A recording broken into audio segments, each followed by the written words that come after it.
An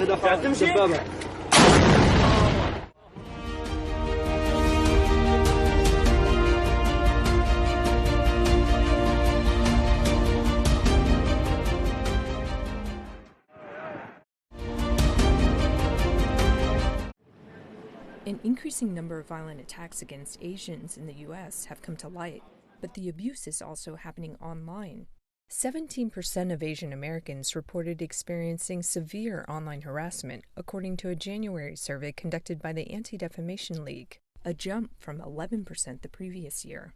When it comes to online harassment, 75% of Asian adults who experienced harassment said it was due to their race and ethnicity, and that's actually a slightly higher share than Black and Hispanic adults who also experienced online harassment. Sei Chung is editor-in-chief at Morning Consult, an online polling firm. The company surveyed 1,000 Asian adults in March and found that 29% had experienced online harassment, with 58% of incidents happening on social media. Chung says the impact of the harassment may be worse than what's been reported.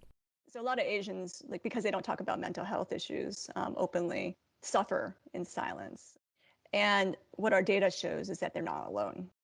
The online environment is our environment now, and that affects people. And if it's being said online, it needs to be taken seriously as it would offline. University of California professor Yulin Xuan has studied the proliferation of anti-Asian hashtags on Twitter. Hashtags are really, the new type of graffiti on the wall. It's a way to identify yourself to a particular group. It's a way to find people with similar ideologies. Xuan and her fellow researchers analyzed more than 700,000 Chinese virus hashtags in March of 2020 and found that half were combined with anti-Asian hashtags. It creates this really racist belief against these people and has real-world consequences. It's harder to determine whether a cause and effect relationship exists between online sentiment and real-world violence, but Xuan says it's worth investigating. At some point, we need to see that these correlations and these signals are so large that they can't be ignored anymore. While online hate speech is contagious, the opposite is true too, says Georgia Tech professor Srijan Kumar.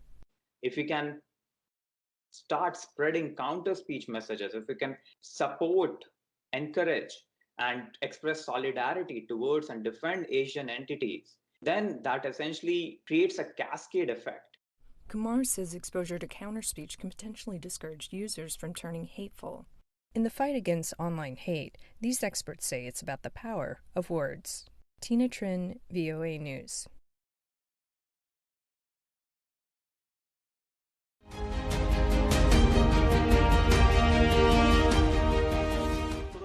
استهداف دبابة